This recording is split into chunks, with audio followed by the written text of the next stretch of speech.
এই টিউটোরিয়ালে আমরা এমন একটা সিস্টেম বানানোর চেষ্টা করব যেখানে ইউজার রেজিস্ট্রেশন করতে পারবে, লগ ইন করতে পারবে, লগ আউট করতে পারবে, তারপর স্ট্যাটাস আপডেট করতে পারবে। অর্থাৎ অনেকটা মানে ফেসবুক স্টাইলের কোনো ডিজাইন, অত বেশি ডিজাইনের দিকে আমি যাব না, শুধুমাত্র পিএইচপি যে কোডিং গুলো আছে সেগুলো দেখাবো। আচ্ছা, এটার জন্য প্রথমে একটা ফোল্ডার তৈরি করে নেব। আম, নাম দিলাম রাজু বুক।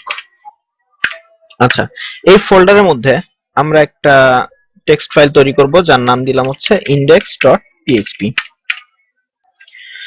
ফাইলটা আমরা ওপেন করলাম। আরেকটা পেজ আমরা তৈরি করলাম রেজিস্টার নামে। সেম আরেকটা পেজ তৈরি করলাম, সেটার নাম দিলাম হচ্ছে লগইন। আরেকটা তৈরি করলাম, নাম দিলাম হচ্ছে লগ আউট।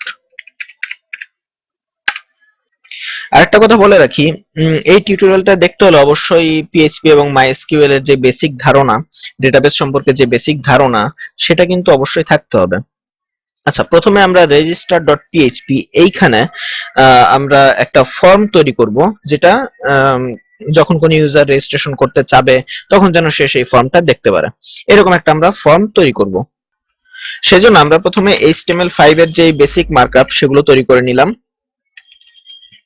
এখানে আমরা একটা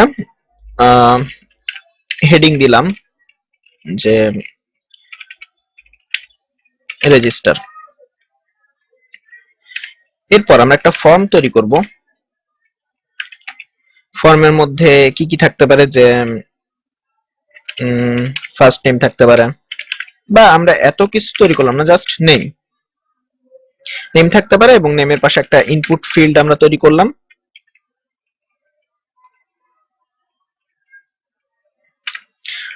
ইনপুট টাইপ হবে টেক্সট, এবং এর একটা নাম দিলাম যে ইউজার নেম। একটা প্লেস হোল্ডার দিলাম,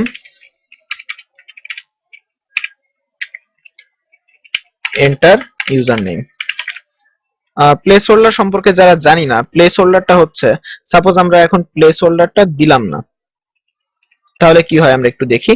এটাকে যদি আমরা রান করাই, আমাদের ব্রাউজারে প্রবেশ করতে হবে, তারপর আমরা আমাদের ফোল্ডারের নাম, তারপর রাজুবুক স্ল্যাশ register.php। আচ্ছা, আমরা তখন যেটা তৈরি করলাম সেটা হচ্ছে যে একটা নেম আর একটা ইনপুট ফিল্ড তৈরি করলাম। এখন যদি আমরা প্লেস হোল্ড, এখানে কিন্তু এই যে এখানে যে ইনপুট ফিল্ডটা আছে, আমরা যদি এই অংশটায় খেয়াল করি, এই ফাঁকা জায়গায় কিন্তু কোনো লেখা নেই।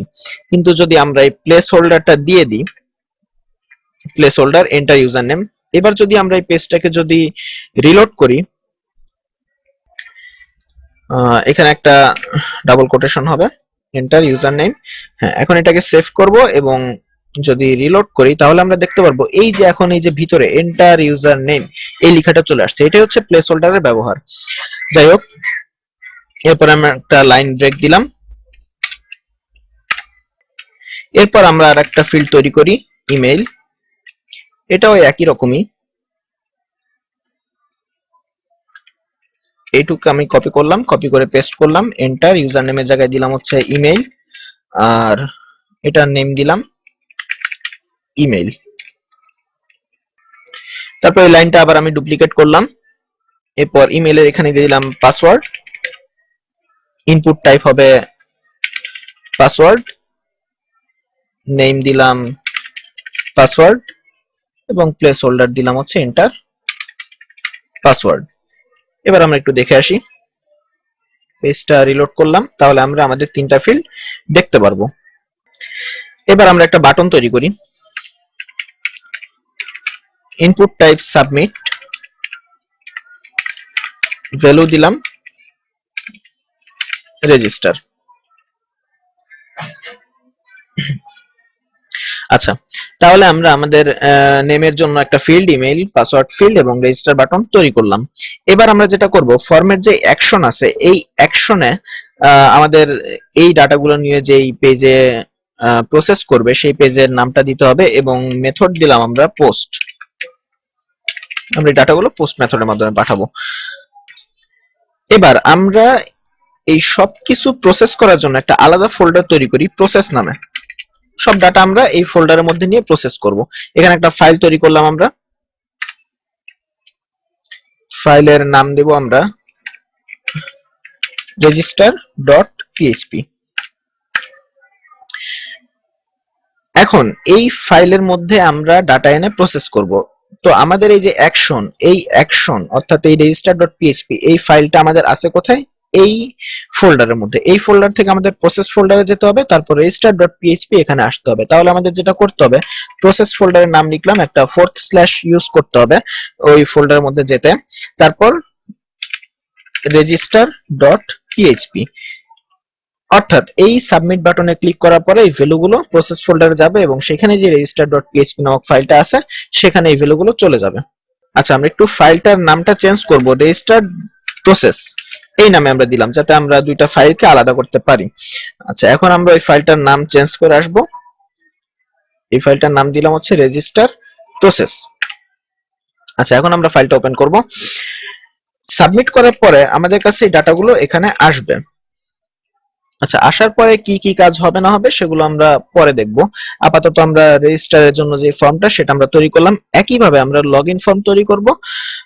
সেটা করার জন্য আমরা আমাদের ফোল্ডারে ফিরে যাব। এখানে যে login.php আমরা তৈরি করেছি এখানে আসব এবং এই ডাটাগুলোই আমরা কপি পেস্ট করতে পারি, কারণ লগইন ফর্মটাও অনেকটা এইরকমই। আচ্ছা, এবং এখানে আমরা দিয়ে দিব যে লগইন, এবং এটার অ্যাকশনটা হবে হচ্ছে লগইন প্রসেস, লগইন process.php।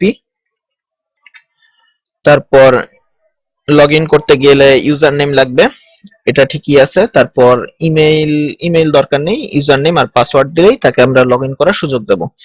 এবং এটার ভ্যালু দিয়ে দিলাম হচ্ছে লগইন। এবার যদি আমরা একটু আমাদের এই ফর্মটা দেখে আসি, এখানে register.php এর জায়গায় শুধুমাত্র login.php এটা যদি দিই তাহলে আমরা দেখতে পারবো যে নেম এবং পাসওয়ার্ড এটা দিয়ে লগইন করলে আমরা লগইন করার একটা সুযোগ দেব। আচ্ছা, তাহলে আমাদের রেজিস্টার ফর্ম তৈরি হয়ে গেল, লগইন ফর্ম তৈরি হয়ে গেল, এবং আমরা আমাদের এই অ্যাকশন ফাইলটা তৈরি করতে হবে লগইন process.php। এটা আমরা এই প্রসেস ফোল্ডারের মধ্যে গিয়ে একটা টেক্সট ডকুমেন্ট তৈরি করলাম এবং তার নাম দিয়ে দিলাম হচ্ছে লগইন process.php। এটা আমরা নোটপ্যাড ওপেন করে রাখলাম।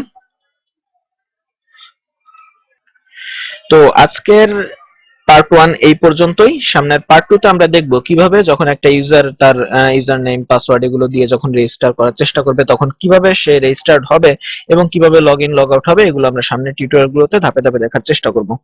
ধন্যবাদ।